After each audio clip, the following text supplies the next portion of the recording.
All right, guys, welcome to episode number 20. We made it to 20 of the KFO show, Kayak Fishing Obsessed. If you love kayak fishing or fishing in general, guys, I have Andrew Hayes from the Tackle Talk podcast. I've already been hearing from a lot of you guys saying it's one of your favorite podcasts. So tonight is going to be awesome. So I am absolutely pumped. As you notice, I'm not in my studio tonight. I am in Tennessee. Last week I was in Wisconsin. Then I drove 1,300 miles down here. And so kind of on vacation with spring break with my family. If you are a man or woman of faith, please pray for them because they are currently sick right now in the other room. So my wife is a champ. She's taking care of my littles, but man, it's tough. All right, well, let's hop into the show here. First, want to give some credit where credit's due. I want to thank you to the sponsor of the show, usrivermaps.com. If you're new to the show, if you're not, I've been talking about this company since we started. Jeff, who is also a listener, sometimes in the comments, if you have a question about any of his art that he does, he made some sick hydrological maps. So head over to usrivermaps.com. And if you find something you like, here's a little gift for you. Get $35 off. If you're on the podcast, all lowercase, GET, the dollar sign, the number 35 off, OFF. And you can help yourself one of those. I have one. A lot of the individuals who I've had on the show have them, and they rock. I also want to give some shout outs to some new channel members, Jacob Tomlin and Lost in Tackle. Guys joined up this past week. If you want to know more about that, I'm not going to dive in right now. But you can kind of go down to the join or go over to my page. It's where I go the extra mile for you, kind of do some early access to some content. It's really my inner circle of individuals kind of reach out to help me kind of guide the direction of the channel. So thank you, Jacob. Lost in Tackle. I believe that's Ben. All right. Well, enough of all of that. I want to welcome the man, the myth, the legend with over 1 million downloads, guys. 1 million. Downloads. Andrew, welcome to the show, man. That's How's it going, awesome. man? Thanks for having me. Yeah. Thanks for you're Ohio, right? Yeah. You're a Buckeye. Yep. I knew it. I'm not sure why I didn't have you on earlier. You're over in Dayton, is that correct? Yeah, just outside of Dayton. Where are you from? Canton, the Caribbean of Okay. the Midwest. Yes. Oh, yeah. Yeah. Yeah, it's one of those things. It's like, especially, you get the same thing, right? When you tell people where they're from, it's like we're not in anybody's like destination of places to go fishing in general or bass fishing or probably even visit in general. Really, you have at least a couple tourist things up there. Like we have absolutely nothing over here. Like it's just a barren wasteland. We got the rock and roll, right? I Yeah. got the pro football, which is I passed 10,000 times in my lifetime, never been once. And now I refuse to go. Yes. Yeah. With a bunch of busts.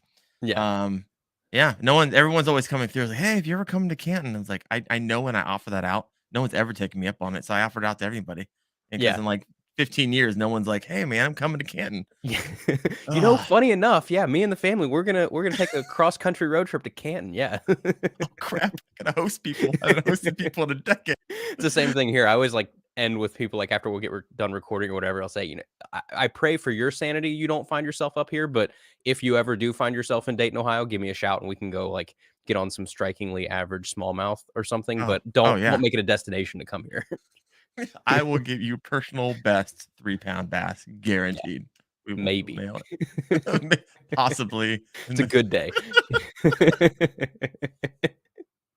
Yeah. Oh well, and that's what like the fishing we do around here too. Like we'll stumble into some good fish every now and then, but I mean, like your smallmouth are topping out at 19, maybe 20 inches if you find like a real brute. And we're fishing a lot of like small creeks and small rivers and little lakes and stuff. We don't have any like of these places where you see people up on Erie or somewhere landing 6-7 pound smallmouth. You're like, that doesn't happen down here. The record was just caught, wasn't it? Like in the past 6 months? There was one on Erie on, I think it was the Canadian side, maybe, but he caught like a 10-pound smallmouth. Yeah. It was Gallagher was his last name. I can't remember his first name. Mike Gallagher. But yeah, it was a 10-pound smallie. It's crazy. Absolutely crazy. Yeah. I've never seen honestly, I'm trying to think. I've never seen a largemouth over 7 pounds in real life in my life. Like I've never seen a largie over 7 because I don't travel anywhere. Like I just fish Central Ohio, like public water. So I think the biggest largemouth I've ever seen is probably 6'12", and the biggest smallmouth I've ever seen in person was probably just over 5.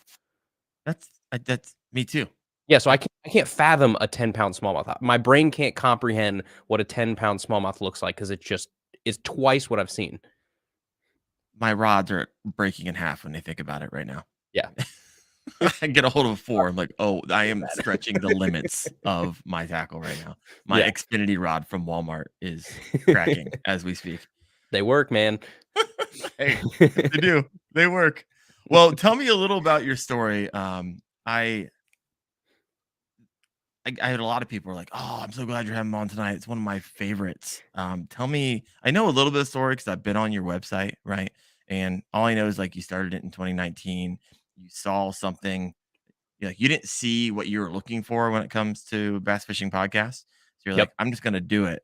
But I really want you to tell the story of that because you've created something from nothing in a relatively short amount of time. It's pretty impressive. I appreciate it. Yeah, Yeah, it's interesting because we're kind of in like a little niche that I think we were just one of the first ones to really do it. Like it was everybody was pushing to YouTube at that point. So I guess if we back up, this is probably 20, I don't know, 18, 19, maybe somewhere around there.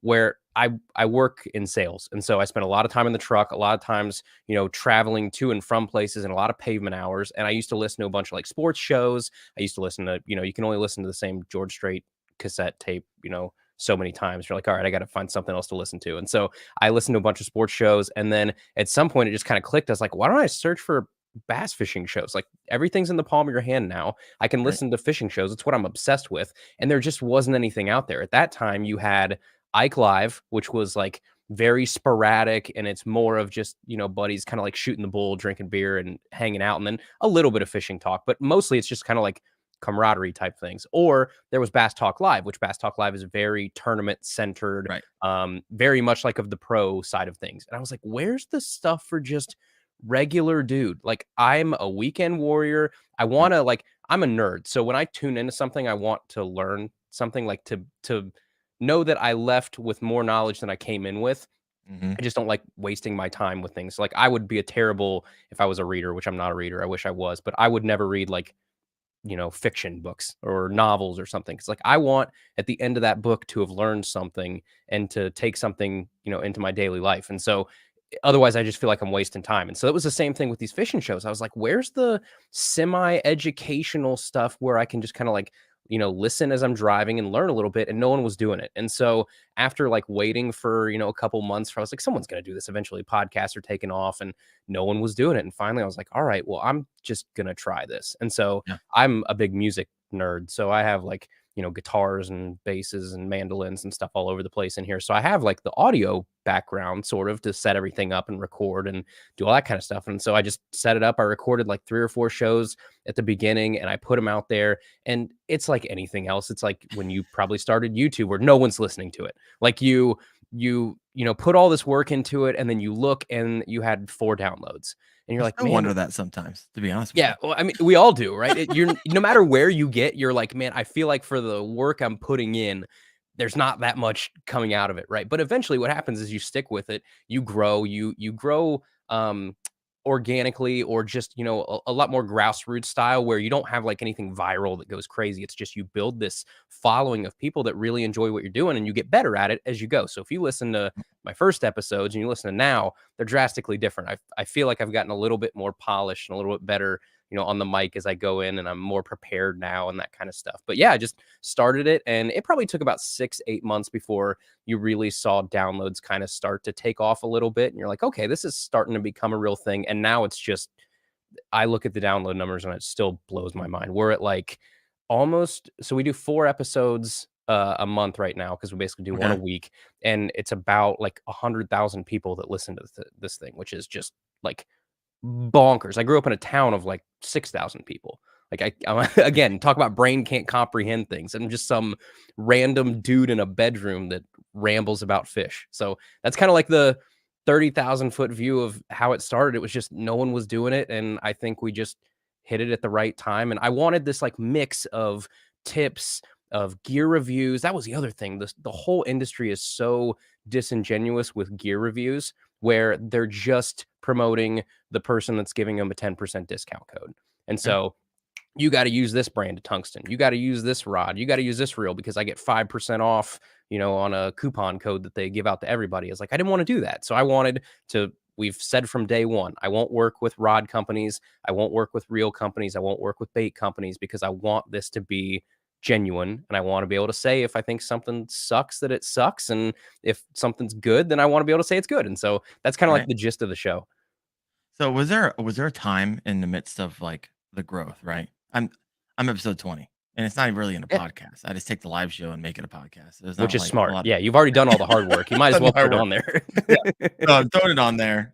Was there a moment like for those of you who are like, you know what? I've been wanting to do a podcast or something or start my YouTube channel or whatever it was. Was there a moment where like it just accelerated like Mach speed for you?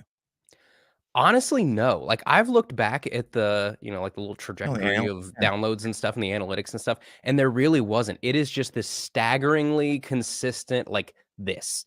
And a as you go over time, right, that what looked like a big peak at the time now flattens out because your numbers, get bigger and smaller, obviously, as you go Right. in a wider set of data. But, yeah, I mean, it's just this kind of, like, that sort of thing. And it's really cool because I've said this before too. I could have, Kevin Van Dam on next week, and I could have my best friend on the week after, and the downloads are going to be almost identical because, Same.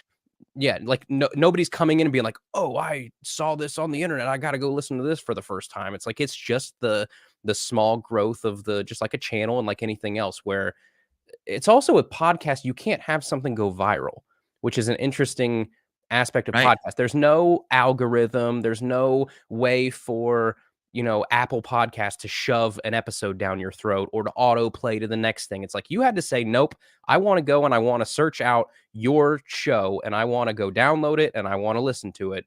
And it's just a different beast, which is I think kind of interesting. It's an anticipated or expected grind return versus YouTube's the same thing, but I feel like it's mentally unhealthy for a lot of people to go viral. Yeah, it's And also a then like little bit of just like a gamble where like you could hit the lottery and the algorithm could love your next video or it could get recommended or something and starts trending and then you can't do that with some other things which in YouTube you can. So you've seen people that have had like two videos set their channel up for success for years after that because those two channels just went crazy viral where, some other formats don't really have that option, I guess. true. So all you do is podcast? I mean, I saw you have like you do some live show stuff on YouTube, but Yeah, that's so not where I'll you do spend live your shows time. like this, but I never do my own. I was just I like hopping on and talking with people, but yeah, I'm one of those guys. I want to do something and do it well, and so probably to a little bit of my detriment, I don't branch out and do really a whole lot of other stuff. I just want to like do one thing and do it to the best of my ability and not kind of spread myself too thin. And then my show starts to suck, my YouTube starts to suck, my website starts to suck. Like I just want to do one thing and do it well. And I know that I'm terrible at video editing.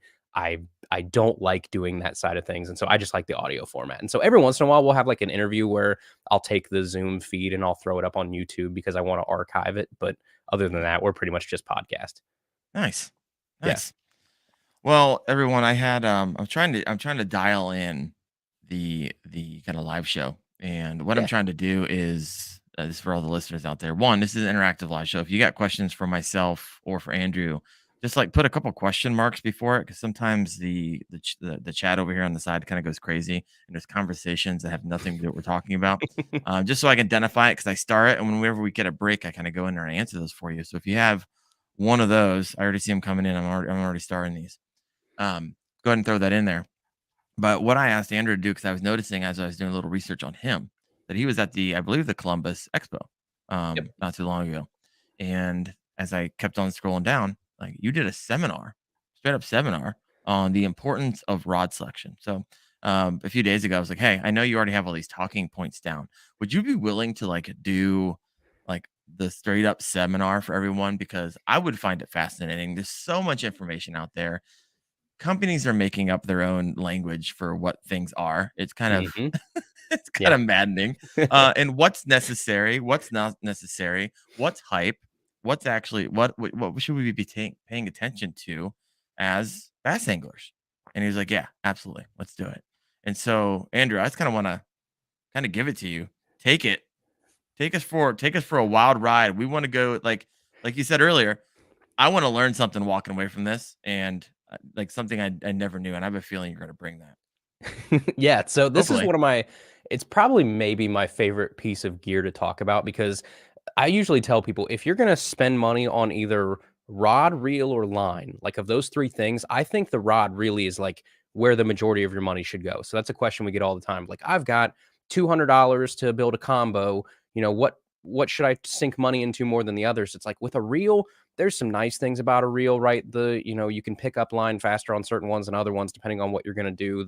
If you're frogging, then obviously you want a faster reel. If you're cranking, you want a slower reel, that kind of stuff. But really, at the end of the day, a reel is just there to pick up line. There's not really a lot that reel does to your lure or to your presentation. It still does some, but in terms of like the balance there between rod and reel, rod definitely does a lot more of the heavy lifting when it comes to like your actual techniques and imparting your movement on the lure that you're using and feeling bites and keeping fish hooked and getting fish to the boat. It's really on the rod. And so this is one of those topics that I really like to talk about because I went down this road as an angler over the past probably 5-10 years where you like start and I'm like a ugly stick guy. I'm yeah, going to Walmart, I'm buying my whatever they are, the ugly stick elites or the whatever they are now, GLX or whatever they call them at Walmart now. I don't know. I haven't bought an ugly stick in a while, but I used to love ugly sticks. And right. that was me. I would go there, I'd buy my $30 rod and that would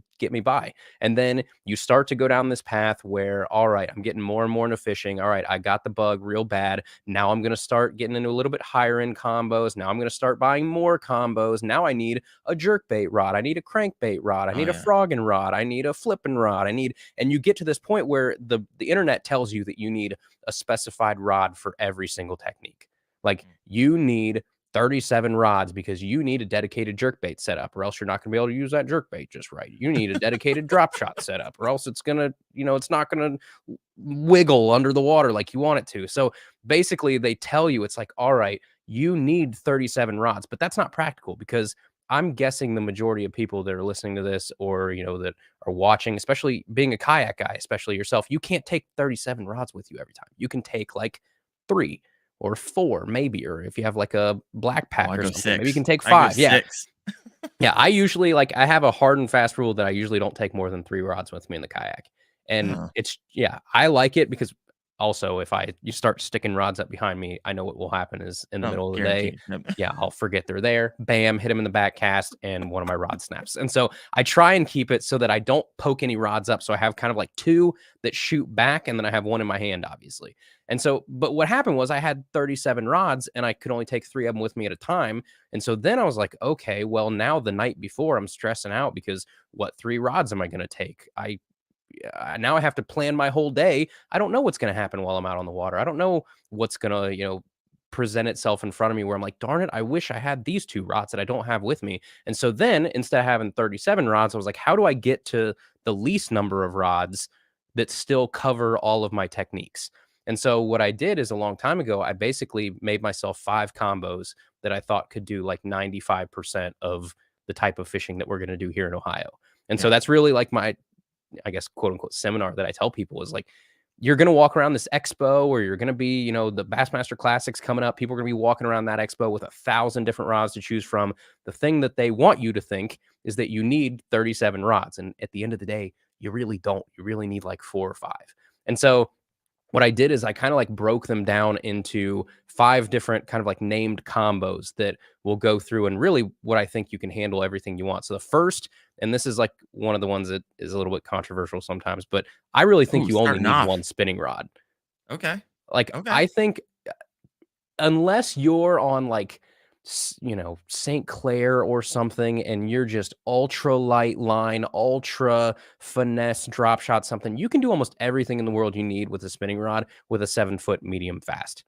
Like you can. It can throw everything. You can throw Neds, you can throw wacky rigs, poppers, blade baits, grubs, inline spinners, drop shots. You can jerk bait with it. You can throw spooks on it. You can throw little paddle tail swim baits. Like everything that you need to do with a spinning rod, you can do with a 7-foot medium. And so that was one of the big things for me is like, why do I have 4 spinning rods that are all basically the same combo?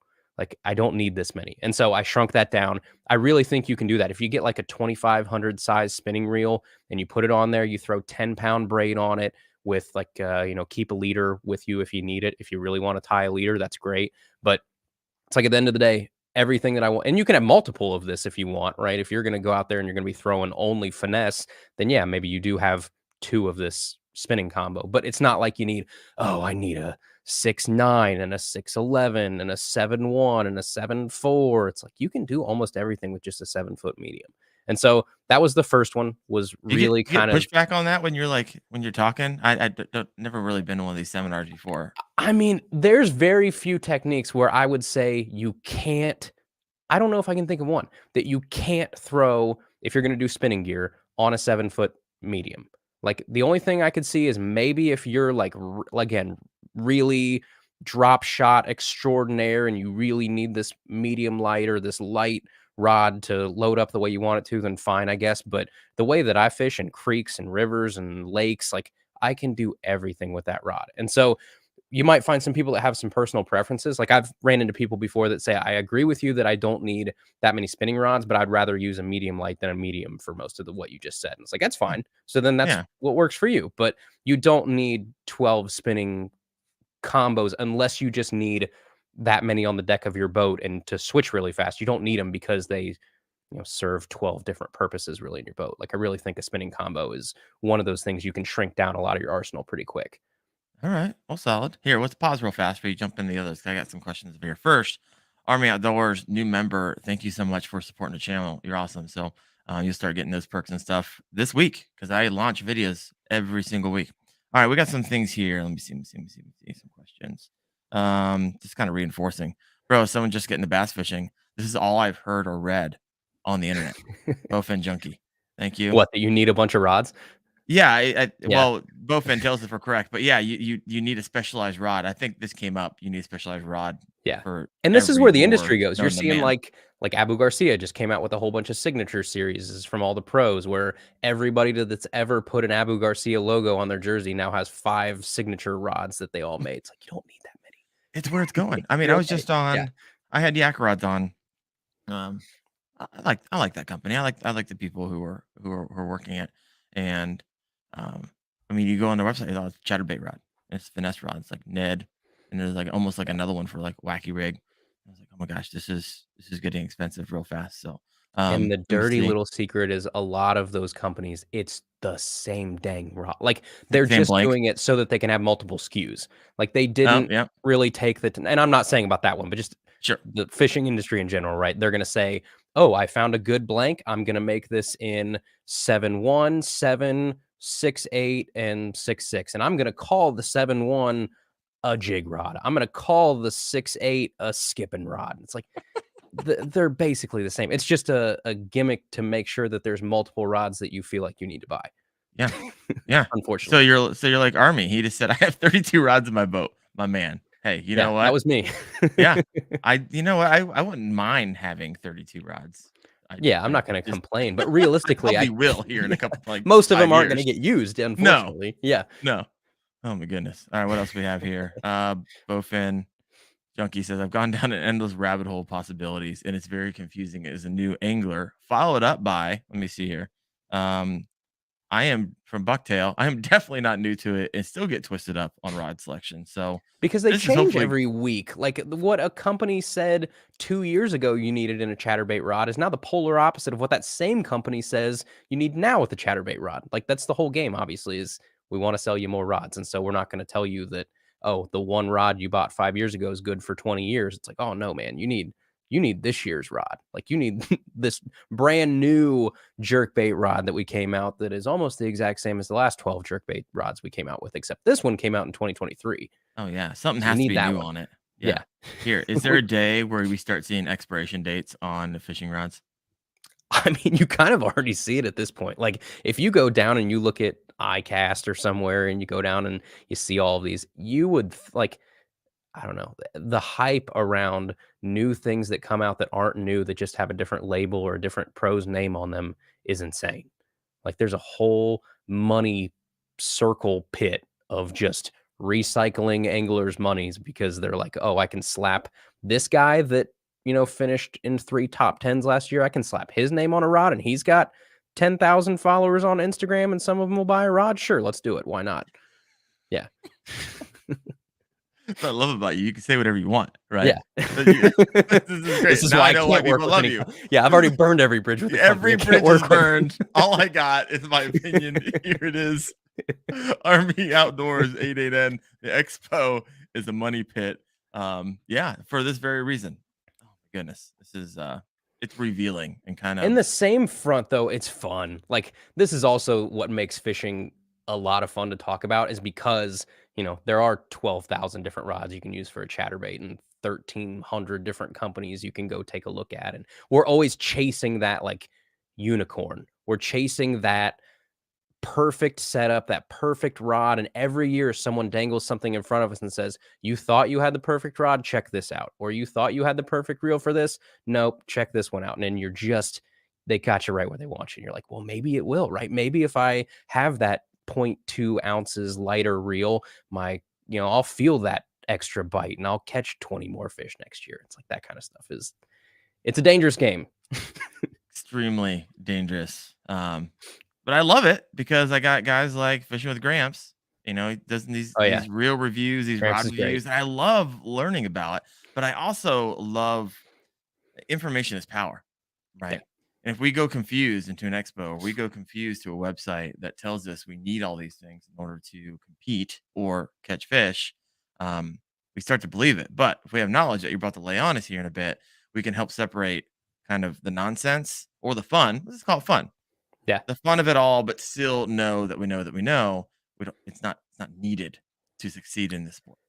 Yeah, and the fun part about this is, like, the info that we'll talk about today or you get from anybody is, like, that's just one person's opinion, where I think a lot of times and you saw this more so a couple years ago, I think, than you do now. I think now people are starting to get hip to it, but it used to be, like, guys would watch 1 YouTube channel or 2 YouTube channels or something, and that was it, and they get all their information from those 1 or 2 people, and they could be the best angler in the world, but it doesn't matter. It's just their opinion on 3/4 of this stuff, and it's not the God's honest truth all the time or the end all be all. And so, yeah, watch as many YouTube channels as you can, listen to as many podcasts as you can, different sources of information, read articles. That's something that I wish more people would do nowadays because there's so much really good info out there. If you just want to take the time and even go look at like scholarly articles, like I fell down this rabbit hole a couple years ago where I'll get on these websites that have these scholarly like fisheries biology type research papers and stuff, and you'll Mm. start to read them and just try and gain a little bit of info on there because the more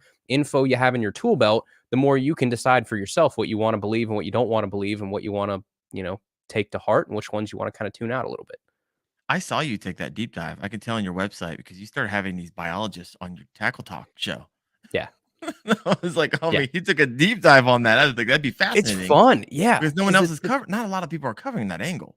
Yeah. Because it takes effort to do. Like you can't, as bad as this sounds, it's like a lot of people just want to fire up something, turn it on, and talk with their buddies about the fish they caught last Tuesday. And that's a much easier conversation to have than with a fisheries biologist about light penetration and oxygen levels and that kind of stuff. It takes more prep on your front. If I'm going to have the conversation, I actually have to do my research and lay out my conversation a little bit and my points and what I want to hit. And I think sometimes people just unfortunately don't want to put in the work to do that kind of stuff, which Yeah. then opens up lanes for people that do enjoy doing that. For sure. For sure. I got to actually go back. I got to put that one like a star because I actually want to listen to that one. Yeah, we did. If you haven't listened, we did one like 2 years ago. It was a 4-part series and it was called The Bait Breakdown. And what I did is I went out and I found 4 different experts in 4 different fields. So I found an expert for bait fish, an expert for crawfish, an expert for aquatic insects, and then an expert for reptiles and amphibians. And basically, I picked their brain for like an hour and a half each on what the biology of the bait is doing because we spend all these hours out there imitating a crawl or imitating shad or imitating bluegill, but we spend all this time researching the behavior of the predator, of the bass, and not necessarily of the forage that we're trying to imitate. And so it would do you really well to say, no, when does a crawl move like that, or when does a crawl look like that, where would a crawl be this time of the year, When do they move? What does lunar phases do to these things? All that kind of stuff, because that's what you're trying to imitate. And so we did that a couple years ago, and that was maybe one of my favorite multi-part series, especially that we did, because Yeah, again, it's just an angle that unfortunately we overlook a lot of times. for sure. And that one's actually on your website right now, right? If you go Yeah. to, was it tackletalkpodcast.com? Is Yeah. that right? Yep. It's one of the four-part series. You kind of see in blocks a little bit down the page. So if you're interested in taking a deep dive on that, head over there after the show and yeah, get schooled. All right, I'm gonna pause and give the show back to you because you only went through one of Oh five, yeah. right? All right, let's Yeah. go.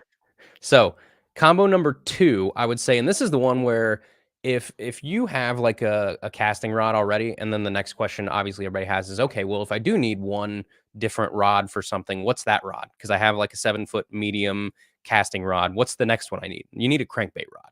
Like a crankbait rod is probably the most different rod that you're going to have in these 5 compared to everything else. And so a crankbait rod, obviously you're going to want to make sure that it's a cranking specific rod, because when you go to the store and you buy a crankbait rod, as long as it's a crankbait rod, a medium heavy crankbait rod and then a medium heavy fast rod is going to feel light and night and day different. The cranking rod is going to feel like a wet pool noodle, and the fast rod is going to feel a little bit more, not broomsticky, but you know what I mean. Like it's going to be a lot stiffer, and so you're going to have a lot more wobble in that crankbait rod, which obviously you want, because this is where, especially when I was new, I got really confused about all these people talking about moderate bends and parabolic bends and all that kind of stuff. Basically, all they're trying to say is with a cranking rod, you want that sucker to, like, when it loads up and you set the hook on a fish, or when you put any sort of tension on it, you want more of an arc in it, and you want the bend to be farther down the rod than you do all the way up top. So when people talk about like a fast rod, the bend in that rod, it's not necessarily how much it bends, it's where it bends.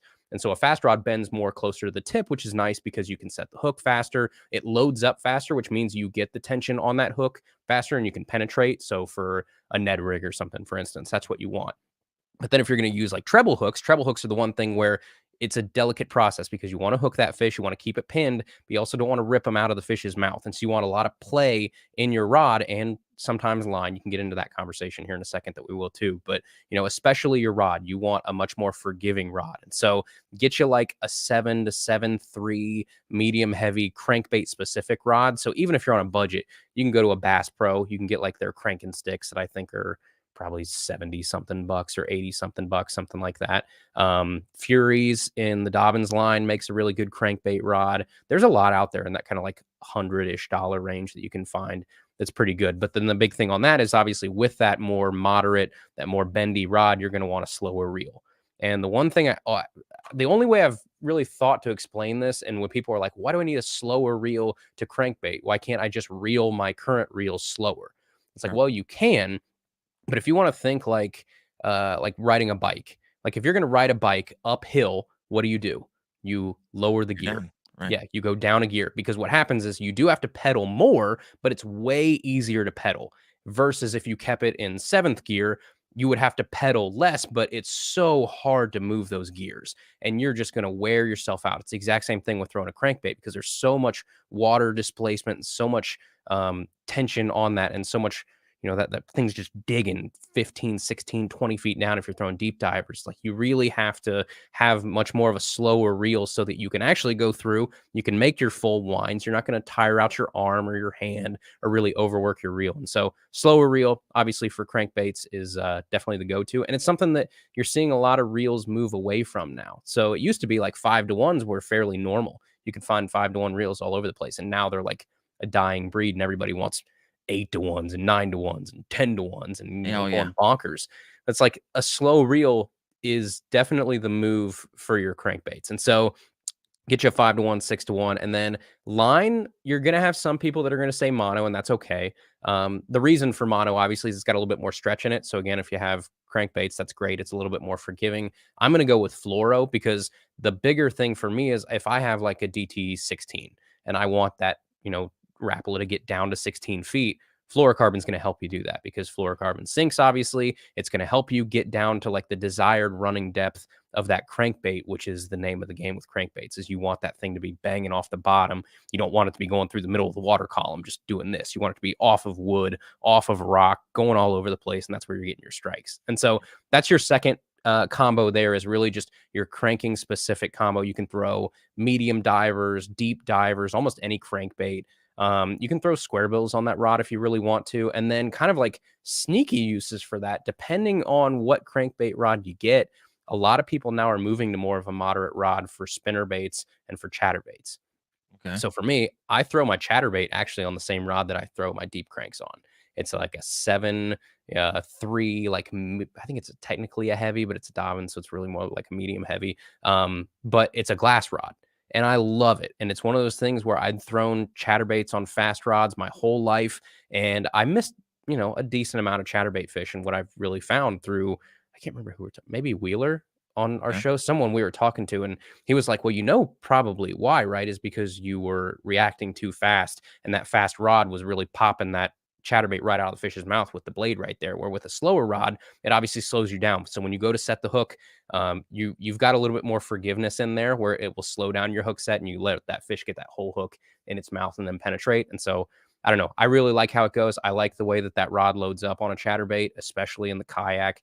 It's been awesome. And so you'll see people use that rod for that too. It just depends on which one you get. Yeah. Um, So that the was next, 3. There were 3, right? that's two. Yeah, That's two. 2 because you put 2 and 1. Yeah. Real S- quick, you mentioned your kayak. Yeah. This is kayak fishing obsessed, so you gotta share what do you got? I Oh mean, yeah. if I had to guess, and I actually don't know, living Okay. in What do Indiana, you, yeah, what do you think I run? you gotta have an Old Town. I do. I know you do. I know you do because you're like connected with Grams and Old Oh Town, the no. area. It's like Old Oh Town's no. taking over. I'm just an Old Town guy. Yeah, I bought an Old Town. So like this is the fun part about the show too, is I don't work with Old Town. I don't work with, Hobie or anybody like that, right? I did my research. So I went from an Ascend A10 to an Ascend 10T to a Feel Free Lure 10, and then to a Old Town 106 PDL. Okay. And when I went to make the switch from the Feel Free to the Old Town, I did a ton of research. And I basically, like everybody, you start with the vibes, you start with the Jacksons, the Hobies, the Old Towns, you start to, whittle yourself down. And what I really got to was, unfortunately, was Hobie and Old Town was like your two big ones at the top. And so I was Yeah. like, I'm planning on this, at least for now, for being my forever kayak, or at least as long as it'll last me. And so I wanted, my investment to mean something. I wanted to get a really good, but I also wanted a pedal drive. And what I didn't like about the Hobies was I didn't like the Mirage drive. Right. So I was like, okay, so I'm going to go with a bicycle style, PDL. And I love it. Like I fish a lot of shallow water. And so the big thing that scared me on the Hobie was, even if I do have the Mirage drive up, and so it, makes the fins even, I bottom out a lot. I'm still going to rip those things up. I'm going to break them. It's not Mm. going to be a good time. I'm going to have to pull that out a lot. And if I have to pull it out, it's way easier in an Old Town than it is in a Hobie to pull out the Mirage drive and put it back in, versus the Old Town, it's on a hinge, you pull it right up, boom, right back down, and it's great. So yeah, I love it. All right. I was actually just looking on a website earlier today at one of those. What do you run? Gramps. I have 2. I have a Native Slayer Pill 10. That was kind of my entry level one. Had that for years. Loved Okay. it. I think the 10-foot size is perfect for the 500 to 2,000 acre. What Yeah. most of the time is around us. Yep. If I had a I agree. larger lake, I would need a 12-foot with a motor. I'd just get a motor at that point. Yeah. So I recently picked up for a steel online. I get all my kayaks on Facebook Marketplace, like Yep. in December when everybody wants to get them out of Yep. the garage because they're taking up space. And I Best way to drive do like it. halfway across the country to get them. Yep. They are never Smart. in Yeah. Canton, Ohio. I went to No. Fort Wayne for this last one. I got a bona fide P127. I love pedal drives. Okay. I love the exercise, and I don't even I never carry an anchor with me because I'm just constantly moving Yeah. most of the time. I just reposition myself. The thing is about the bona fide, and that it sucks at turning. It just sucks. I mean, granted, it's an extra 2 feet, right, that I have to Yeah. move. The wind, it's going from a 10 to 12. It's like a bigger sail, right? You can push it Yeah. around. It's hard to turn. Now I'm doing like 3-point turns, and so I'm not loving it for that reason. I think I might need to come up with a mod for the steering to maybe get some more surface area going over the rudder. Yeah. But I like it, and I'll use it probably for an entire season. But I will probably go back to a 10 to 11 foot footer Yeah. next year. And I was looking at the one you got. Yeah, it's I mean, for the bang for your buck for whatever it is, like 2 grand, and you've got I mean, the whole thing I also just, like, 2 days ago finished up rigging it up, so I've got live scope this year for the first time. Oh, I'm gonna come on. play around with it. Come on. I will I'm gonna shoot it straight, I'm gonna shoot everybody like it is, like, I want to just put this through the ringer and see if it makes that big and I fish rivers a lot, so, like, I don't think it's gonna play a lot in the rivers, I really don't. I honestly to be truth be told, I think I'll probably put it in perspective mode more than I put it in forward facing mode, but Okay. we'll see. But yeah, I've got some new toys to play with. But that Old Town, I mean, you can mod that thing however you want. It's great. It's got the little, anchor mount in the back so you can throw a motor on it if you want. You could throw Yep. a Torpedo or a Bixby or a Newport or whatever you want on the back. Like it's pretty solid. If you don't want to go all the way up to like a $4,000 Hobie, it's really your next best thing. Yeah. Yeah. All right. Hey, we got like I'm starring a ton of crap over here. Let me go over here and see if I Yeah. can pick up some of these comments. This is interesting Um, because I never get to, like, have interact with people, like, I'm always just by myself in my bedroom with a microphone, so this is cool, like, you can actually talk to people. well, if you see one that you want to address, let me know. I got to go through because I've been like, boom, here we're going back to the conversation about um rods. Jeff Hongersmeyer, Pocket the one who owns fisherman. USRiverMess.com. Pocket Fisherman's. Where is that? You, like, sneak it in your golf bag, you go to, like, a golf course and just go fish the pond, yeah. That would be me. That would be the only reason I go on the golf course. Yeah. I've snuck on a few golf courses, kind of with permission, kind of with not, nonetheless. What we got here? Diggs. I still use a Zebco 202 now with a bait Heck caster yeah. on it that I got when I was 6 years old. Still making Goes it happen tanks. there. Scott. I've been catching fish on the same rod from college days in the late 80s. Man, it just goes to It's a say. I mean, testament to whatever rod company that is too. yeah. You should send them a Scott, who was photo and that? see if they'll use you for an ad. I just got off the phone with Scott this past week. I don't think I know which one he was. Moving on to our conversation about biologists, Jeff said, "My son-in-law is a marine biologist. He can talk your ear off about fish thoughts, but he's wicked on catching them. So that'd be kind of fun to just geek out with someone. I can Yeah. see why that would be so much fun to talk to him. And Bucktail, what did he say? Team Marketplace, where I got all of mine. Love Marketplace. Not right Yep. It now. used to be Craigslist back in the day where because you had to put in the work and you had to look yourself through these terrible classified ads and everybody was sketchy. You couldn't see anybody's pictures or anything. So you really took a chance of like, you know, going to some sketchy people's houses or something. That's where you got great deals. Oh yeah, where you're Yeah. willing to risk your life to get Yep. the deal. Yeah, that's Worth that's it. that's where they're at. Wait, look what I see here. Army outdoors. I feel so unbalanced in a kayak, but I want to learn. This is the same guy earlier. He's on a bass boat, so Yeah. he's coming over to the dark side. Is what I recognize here. So Army, I like it. I like it. Yeah, you get your whatever, your sea legs under you eventually. Like the first kayak that I ever had that I could stand in was that Ascend 10T, like the Bass Pro brand that they run in the stores. Like it was probably a $500 kayak. And it's one of those ones that's like I had to actually balance in that kayak. Like it's not like my Oh, ones I have now where you can almost do jumping jacks in you it. Like like this try was to tip it. you had to Yeah. and I'm a little dude. I'm like 5'9". I can't imagine being like 6'3" or something and trying to stand in this thing. I remember my first time out. Oh my gosh, you get me like I got into Native Slayer and I just fished for like I don't know 3 or 4 hours. And I can't tell you how like, incredibly sore I was. I was using muscles that I never Yeah. used before just to kind of get used to the new casting because you're limited, right? Unless you're Oh, yeah. standing, which I can stand in mine, no problem. I get the balance to do it. But I just remember getting up next morning. I was like, "Is this for me?" And after a few times, I figured it out, and you fall in love with it, but it wasn't Yeah. like after the first time fell in love with it. There's some things I fell in love, the access, kind of go wherever I want, but man, I was sore. So if you've never been in one yet, and you're going to just know it's a different way of fishing. Yeah. Give it a few times.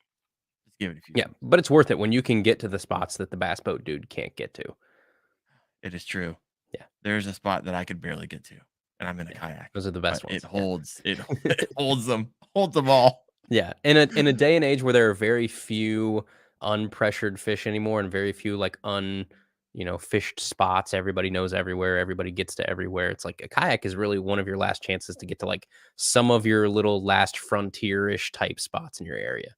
Yeah, yeah.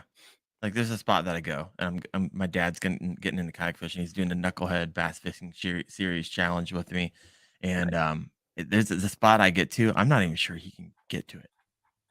It's weird. It's not like, oh, I'm just kind of paddling back this little creek. Like I have to like lay everything back and to get under this one thing to Yeah. get to my spot. And I'm just not sure he's gonna be able to do it. But anyways, all right. I'm gonna pass it back to you.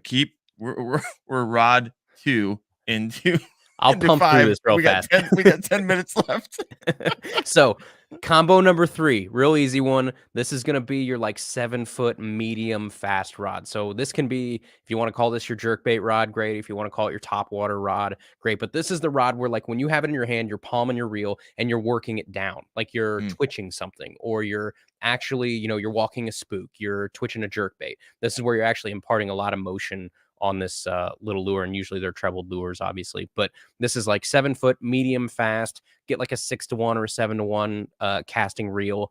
This is the one rod that I'll keep monofilament on, because if I'm going to throw a spook on it, obviously I like mono. And then for jerkbaits too, depending on what jerkbait you're throwing, the thing about a jerkbait is you can always make a jerkbait sink, but you can't always make a jerkbait float. And so mm, if you've got a jerkbait and you've got mono on it, and for some reason that jerkbait wants to rise up a little bit because you have mono, you can always add like suspend strips or wrap something around the trebles, or that kind of stuff. And you can always add weight to kind of balance it out. And so I like that. Again, you're going to throw a lot of trebled baits on this, and so the extra stretch of mono is great. So if you're going to have mono on one of your rods, this is the one that I do it. This is my top water, poppers, spooks, prop baits. I get a question all the time, like, what do I throw a whopper plopper on? It's like, mm, this is the rod that most of the time I would throw a whopper plopper on. Square bills and jerk baits, all that kind of stuff you can throw on this rod.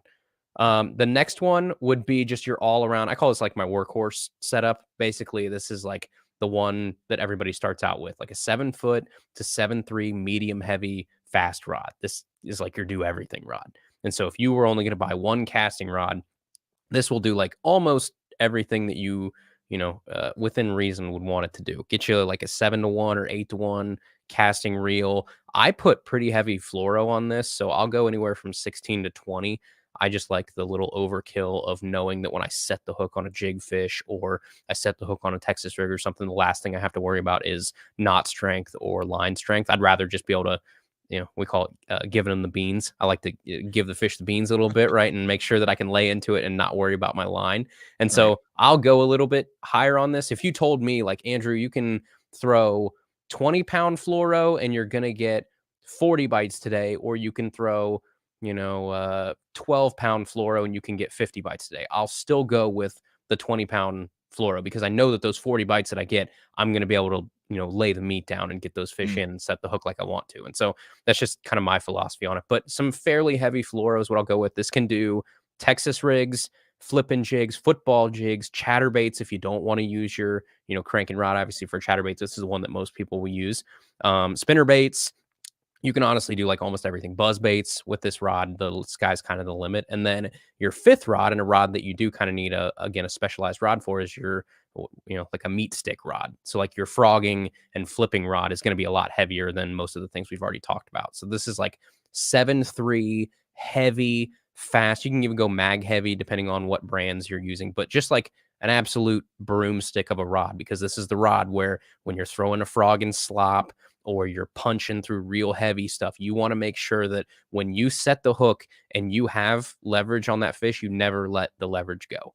And so just as beefy of a rod as you can use, I'll throw 65-pound braid on this thing and just a big fast reel. So this is the one reel. Again, if you're going to go 8-to-1 or whatever, this is the reel to do it, because again, the name of the game on all of these is picking up line. And so when you set the hook on a frog, or you set the hook flipping, picking up line and getting that slack out of your line is the difference between landing the fish and not landing the fish. And so yeah. this is your meat stick. You can frog, punch, flip, anything with like heavy vegetation or cover. And then your other two like sneaky options, you can throw a buzzbait on this rod if you want to. And then you can also, in a pinch, right? A lot of people are throwing Alabama rigs now, and that's like a Yeah. big thing around here. You can throw Alabama rigs on this rod if you really wanted to. So All right. those are kind of like, if you had to pare down your combos to 5 of them, you have one spinning setup, you have a cranking rod, a top water or a jerkbait rod, so like your little shorter, smaller rod. You'll have a workhorse setup that you can do almost everything, and then you'll have your like frogging meat stick rod. And really, at the end of the day, like you have those 5 rods, you can throw almost everything in your tackle box. Yeah. So I like it. Thank you so much for explaining all of that. I'll have to go back and listen to this a few times. Just curious to start picking apart a lot of things you said. So let's transition from that a little bit. Still talk about rods and talk about reels. Now, price points on these things. Yeah. So help talk to us a little bit about what's hype, what's what's what's not. Where should the normal weekend warrior like you and me? I love that you said like you felt a niche there because that's what I Yeah. feel like my kayak fishing channel is. Windle fishing. It's kind of kayak fishing for the weekend warrior. Yeah. It's just basically everyone's learning as I learn. So for the weekend warrior, not I'm professional on the circuit. Um, what's hype? What's not? Yeah. It's so my big philosophy on this is I'm not going to sit here and tell somebody that, not to buy a $500 rod because I would also be a hypocrite because for the first time this year I did buy a $500 rod. So but I like that. I like the act of going from a $30 rod to a $500 rod. The one thing I will usually try and tell people is you don't make that jump. You don't No. go from an ugly stick to an NRX, G Loomis $650 rod because you're not going to appreciate everything that $650 rod has to offer because you just went from entry level to the Lamborghini of rods. And so what you have to do is you have to go from the beat up 1998 Corolla to the 2005 Honda Civic to the 2010 Accord to the 2000, like you have to gradually go up because it's same thing with cars and everything else where you're not going to appreciate all the little nuances in that rod that make it worth 500-600 bucks. And so I'm one of those people who's like, I'm not going to tell you that you have to stay in a certain price range because everybody's a little different. But the one thing that I will tell you is go up gradually until you get to the point where you feel like this is where I want to be and this is where I'm kind of topped out. And for some people, that might be $100. For some people, that might be $250. For some people, it's $50. And that's totally fine. But that's the fun part about fishing is, we talked about it earlier, kind of coming full circle. There are 10,000 different rods to choose from, which means that whatever price point you're in, there's a darn good rod in that price point that you can, Mm, buy and will do everything that you want it to do. So while we kind of, I don't know, make fun of a little bit the amount of choices and the amount of, reinventing of the wheel and everything that's out there, the number of choices that are out there at the end of the day for a consumer are a good thing because you just yeah. have more parity out there. You have more options to go out and find the one that you want. Um, with that being said, like a lot of folks, when you want to take that first jump up into a, quote unquote nicer rod from your stuff you're going to buy at Walmart or whatever, the one rod that I usually shoot people toward is a Dobbins Fury because it's 120, 129 bucks for a rod that just is, I think for the price point, like you can't beat it.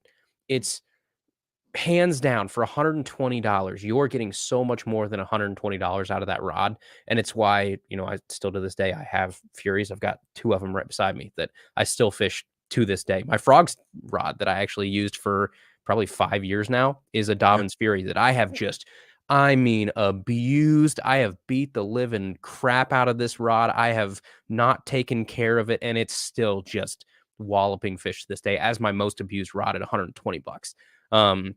So that's a great rod to start out with, but now that you're seeing a lot more competition in that area, so like the Shimano SLX Mm, for 99 bucks or whatever it is a steal of a deal for a rod. You're starting to see some of the like old guard of rods, I think, fall a little bit out. So like 4 or 5 years ago, if you'd have asked me kind of in like the entry to mid-level price range, I probably would have said like a St. Croix Mojo Bass would be like yeah. kind of one of the standard rods in that category. And you're starting to see it now. A lot of companies come up and be like, no, I can do better than that, right? Like I can reduce weight. I can get rid of like all of the gloss on that rod and just the heavy feeling of that rod. And you're seeing people like Arc come out here and really kind of shake things up a little bit and put some rods in people's hands that feel really good that you wouldn't have expected from Arc.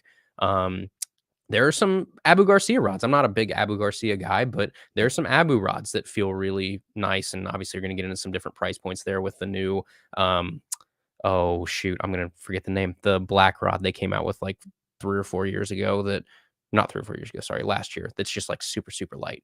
Um, but anyway, there's some there. You're gonna see a lot of stuff out there to take a look at. The best thing that you can do is to go to like an expo or go to a big store of some sort and just put your hands on as many rods as you can. And the one thing I always tell people too is if you're looking for like a chatterbait rod, bring the reel that you're going to throw that chatterbait Mm, on with you when you go look for rods, because put it in your hand, feel how that rod and feels in your hand. We talk about balance a lot. The balance yeah. of the rod is really where that natural balance point is, and the reel on different rods will make that balance point change. And so if you've got a Daiwa Tatula and I've got a Shimano Corrado and we put it on the same rod, the balance point's going to be different because the weight of that reel is different. And so, Mm, as weird as it sounds, I'm the guy that walks into a Cabela's or somewhere with two reels in my hands and wants to go put them on rods and feel them myself. So that I makes think that sense to helps a me. lot of people too. Yeah, that makes sense to me. I like it. All right, guys, I can't. We're almost to an hour. How crazy is that?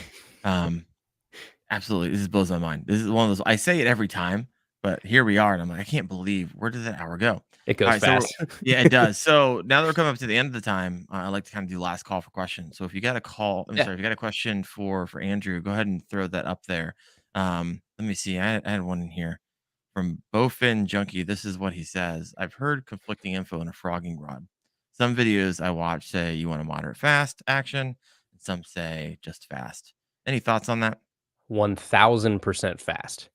Mm, Like you want that frog. So like you're out there, you're fishing it in slop, that frog gets engulfed or whatever, and it's out there in the weeds. The one thing you want is you want fast hook penetration. And so the faster the rod is, the quicker it loads up, the quicker the tension hits the hooks, and the quicker that it will get pierced through obviously that fish's mouth. Now, the only reason that I could even think that someone might say a moderate rod is because I guess if you have a problem with setting the hook too fast, like how you're supposed to, you let the frog get eaten, maybe count to 3 literally in your head or out loud before you set the hook, as weird as it feels. You get blown up on, you go 1, 2, 3, and then just boom. Give it plenty of time to get that frog in its mouth. So I guess that might be the reason for going for a moderate rod, is to slow you down, but no, you want a fast rod for sure.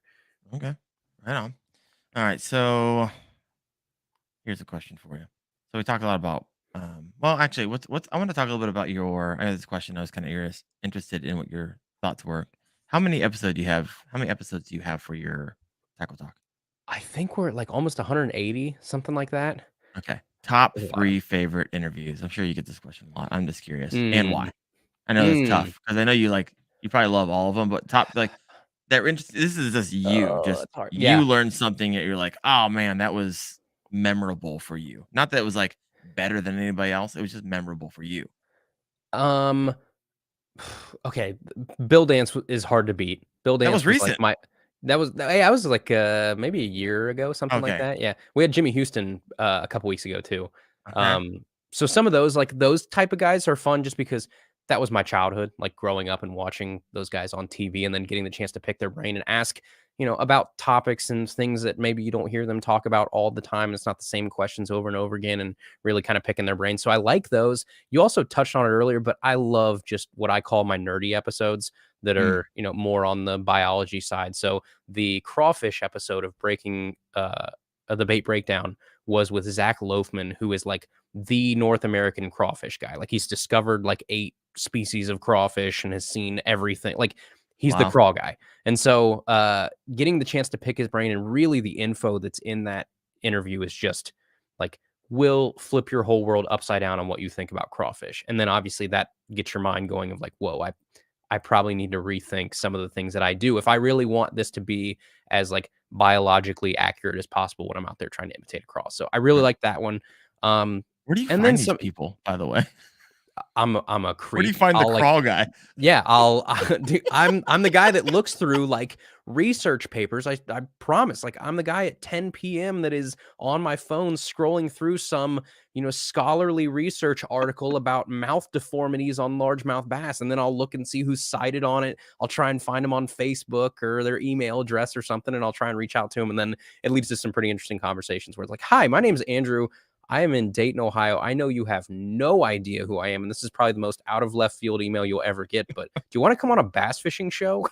And they're like, Yeah. "Sure, yeah."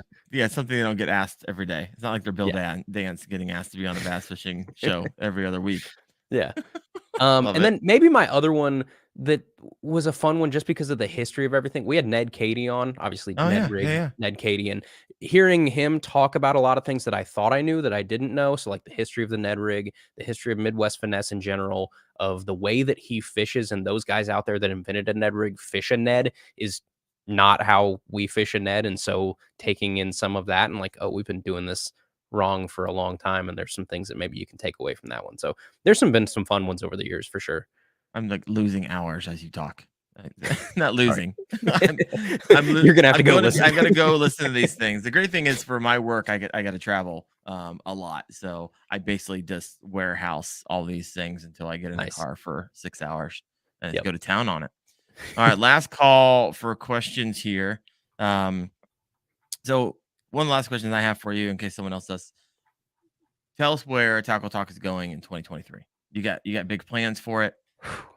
You know, I every year I have some ideas that I would like to do, obviously, but at the end of the day, like I just want, and I as corny as this is going to sound, right? I pretty much have a promise to my listeners that when you fire up your phone or whatever on Tuesday morning, there will be an episode waiting for you. I don't like everything in the world that goes on in my life and everything. I want to make sure that no matter what, on Tuesday morning when you wake up, there is a tackle talk. So if that means I have to plan way ahead of time or stay up till most of these Monday nights, I'm up till like 2, 3, 4 in the morning sometimes, like editing and getting the show out there because I know I have a deadline like the next day. There's people that are counting on that show to be up, and so I will continue to do that. And then I also have a promise that when you fire that up, that it's not just going to be, oh, I mailed this one in and I'm going to record an episode because it's Tuesday and I have to get an episode out. Like there will be a purpose to it. And Mm, so whether it is gear, whether it is a topic that we want to talk about or a technique or a guest or something, I want to make sure that it's not just fluff. It's not just, oh, wow, he really just like waited till last second and mailed this one in. It's like, no, I want to make sure that if you're going to give me 30 minutes of your time, it's worth it. yeah, solid. I So love it. other than that, I just want to be consistent. I want to keep it going, and you know, like I said, I like to stay in my lane and try and do things the best that I can. And there's way better people out there for YouTube and for fishing videos and content and that kind of stuff. Like you know, um, I don't know. I like where I'm at, and I like being able to do what I like to do and what I think I'm fairly good at doing, and not really like trying to branch out too much and then I don't know, the thing that I love suffers, which is the podcast. Right. No, makes sense. All right. I'm gonna have this question came in, and we'll kind of end on this one. Yeah, Lower got all night. fishing, and this is one of the things that like you can answer because you have no ties to any company, and maybe you don't want to answer, and maybe your answer is more like general. But what is the one rod you would stay away from? Ooh, um, This might, man. Obviously, all your these are just hmm. personal preferences type of thing. Maybe not. There's yeah, okay. So the one thing I'm gonna say, and most people are probably gonna know who, or at least a couple of the companies I'm talking about here, but the Facebook targeted ad, fake buy one, get one free, those type of companies just they grind my gears because there's people out there that again will do anything as anglers. Like you will buy anything at the drop of a hat if you think it will mean you catch more fish next weekend when you go out to fish. Like Mhm. we're like people are with like birthdays and weddings and that kind of stuff where they just say like money goes out the window and people will spend to make sure that it's done the right way. We're the same way with fishing, and so I think sometimes those companies, and yep, there they go in the Here comments a they little bit. come. Here People they will see come. them. It's like those companies prey on that a little bit. And if you go to, I'll say it, if you go to Six Skills website, you will see that the same, ad that you saw that was buy one, get one free for a limited time on Facebook, those rods are buy one, get one free 365 days a year. And so they're not buy one, get one free. That's just the price for two of them.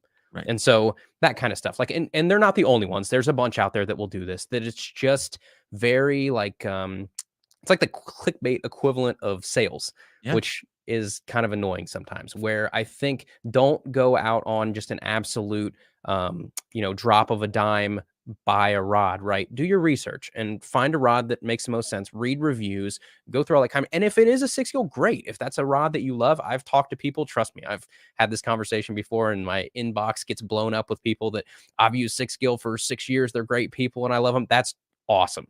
Right. I'm not here to say that they're not great rods and they won't catch fish. Just Yeah. the marketing tactics of some of these companies irk me a little bit sometimes, and I just wish that more people wouldn't fall prey to it because they see a Facebook ad and they impulse buy. Yeah, think they're So, getting a deal because they're presenting yeah, it as a deal. Yeah, that makes right. sense. Makes sense. All right. Well, folks, we are over the hour here, and I want to be sensitive to your time. Just thank you guys so much. Andrew, thank you so much for kind of bringing a angle we've never had on the show before. I appreciate you. Yeah. Love that. Hey, if you're ever in Canton, let me know. Which actually, this If might you're ever in actually, Dayton, I come over know. this way. I will actually be in Dayton because I travel through kind of that area. Not really. No one ever travels through Dayton because either go 80, 90, or you're going you're in Right. the middle Yeah. of nowhere. You're literally in the middle of nowhere. But I am over in that area, and we've got to fish together Oh, yeah. Give because me a shout you're if you're over neighbor. here for sure. Me, you, and Gramps will get together Oh, and yeah. we'll go fishing. So, guys, thanks once again to sponsor usrivermaps.com. And also, if you are not signed up for the Knucklehead Bass Fishing Series, where Team Wendell is going to destroy Fishing with Gramps, then please go ahead and do that over. Check it out on Fishing Chaos. My tournament months start in May, and they go May, June, July, and August. And as you know, or we haven't know, I got a video on this. I'm not going to take a deep dive here, but you can win a chance to be on my team, or Team Grants, or Team Hoover, or Team Fluke Master, or Team Creek Fishing Adventures. And we're going to go down on Veterans Day weekend and do a tournament for the Hero Cup. So if that's something you're interested in kind of being a part of, I have a video on my website, and of course the links in the description will show you how to do that. But enough with that. Andrew, you're the man. Thank you so much for your time. And yeah, I look forward to tuning in. What days does your podcast come out? Every Tackle Talk Tuesday? Tuesday. Every Tuesday. Yep. Tackle Talk Yep. Tuesday. All right. Well, you just gained yourself another listener. So No, thank you I so appreciate it, much. man. Thank you.